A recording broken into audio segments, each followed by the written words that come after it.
دادا کے دل میں محبت ڈال دی, شفقت ڈال دی. انہوں نے اپنا سگا بیٹا سمجھ کے آپ کو پالا اور بہت خیال کیا کرتے تھے عبد المطلب.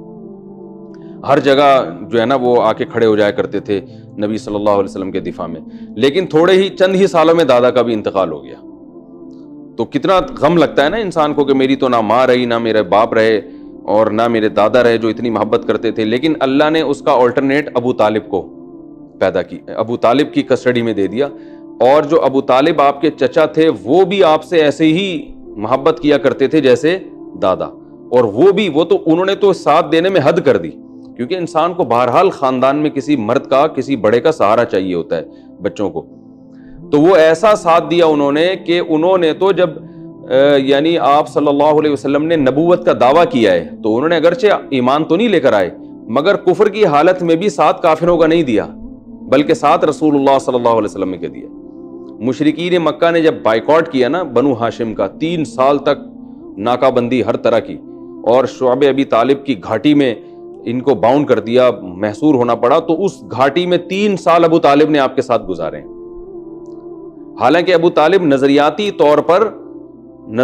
طور پر مشرکین مکہ کے ساتھ تھے, لیکن اپنے یتیم بھتیجے کی اور آپ صلی اللہ علیہ وسلم کی محبت میں جو ہے نا مذہب سے متفق نہ ہونے کی باوجود ساتھ کس کا دے رہے ہیں؟ محمد صلی اللہ علیہ وسلم کا. اور بالآخر ایک دن تو آپ نے کہہ دیا نا کہ مجھ پر اتنا بوجھ نہ ڈالو جو میری طاقت سے زیادہ ہو.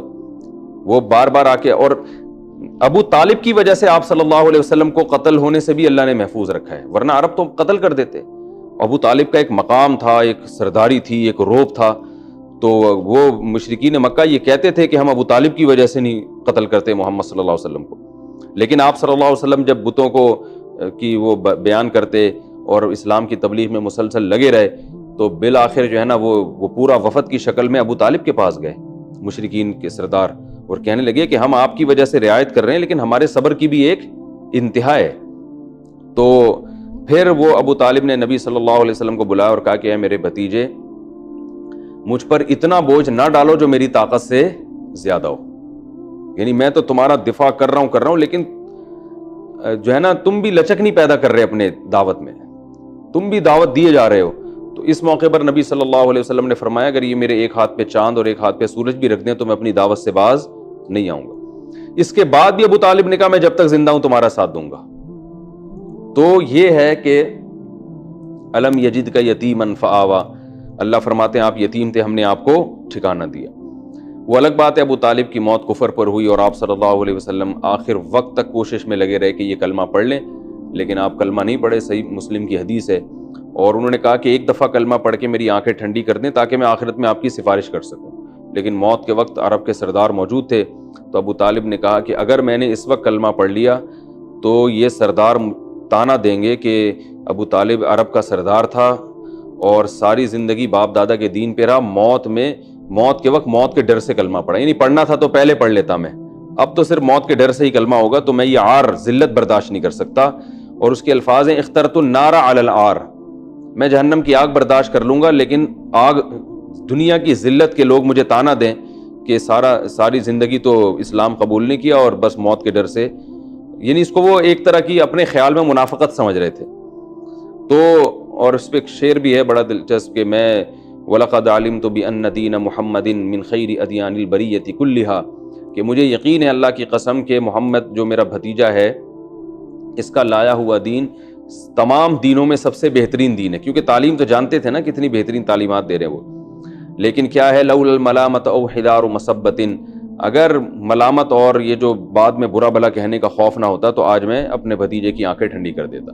اسی پہ قرآن مجید کی آیت نازل ہوئی کہ کیونکہ نبی صلی اللہ علیہ وسلم کو غم بہت زیادہ ہوا تھا آپ کے انتقال کا, تو قرآن مجید کی آیتیں نازل ہوئیں انک لا تہدی من احببت ولکن اللہ یہدی من یشاء, کہ اے نبی صلی اللہ علیہ وسلم جس سے آپ محبت کرتے ہیں اس کو ہدایت نہیں دے سکتے, اللہ جس کو چاہتا ہے ہدایت دیتا ہے.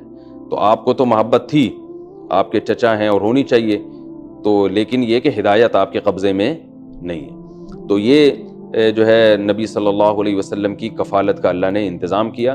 اس سے بھی پتہ چلتا ہے کہ اللہ تعالیٰ بعض دفعہ کافر کے ذریعے بھی, کسی غیر مسلم کے ذریعے بھی دین کا کام لے لیتے ہیں. اور یہ بھی پتہ چلتا ہے کہ جتنے بھی غیر مسلم ہیں سارے اسلام دشمن نہیں ہوتے, ان میں بہت سے سپورٹر بھی ہوتے ہیں، تو ان کو آخرت میں سزا کم ملے گی۔